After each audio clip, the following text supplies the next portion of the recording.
Yeah, shortly after midnight local time here in Iran, there was an exchange of fire between Iranian forces and U.S. forces in the Strait of Hormuz. Also reports of U.S. attacks targeting locations in ports in southern Iran. I can also tell you around that time, Tehran's air defense systems were activated. That usually suggests surveillance aircrafts, drones up above, but no reports of attacks in Tehran. It looks like whatever happened was limited in the Strait of Hormuz region, as is often the case.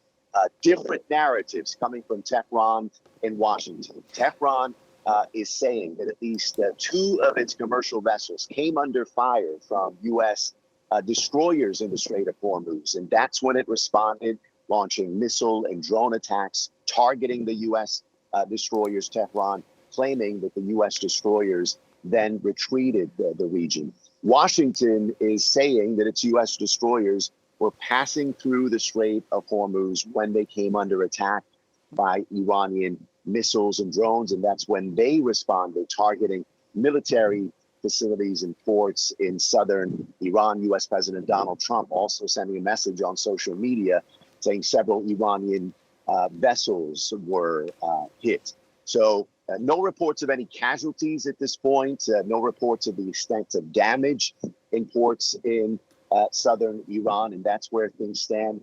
Of course, the complexion, the tenor of this conflict has often shifted and changed dramatically and suddenly. It looks like one day they're talking about diplomatic efforts, and the next day things look like they're escalating. What's important to point out is Washington is saying that the ceasefire is still in place.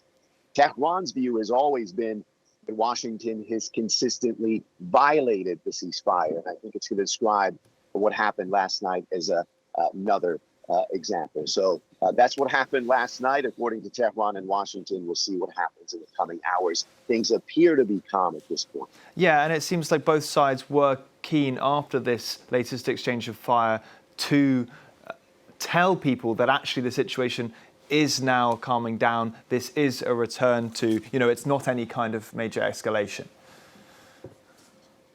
Yeah, that was the message, especially from Washington. All of this happening against the backdrop of diplomatic efforts that are still ongoing. Of course, last week, Iran sent its latest proposal to Washington. Washington responded earlier this week, and now we're waiting for Tehran to respond to Washington's proposal.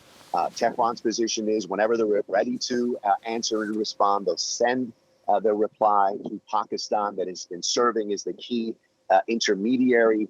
And Tehran's position has been to negotiate this conflict through stages. And Tehran's position is it's important for the first stage to be the ending of the war and the hostilities and the conflict. Their position is until the ceasefire is not honored, there is no proper environment for diplomacy.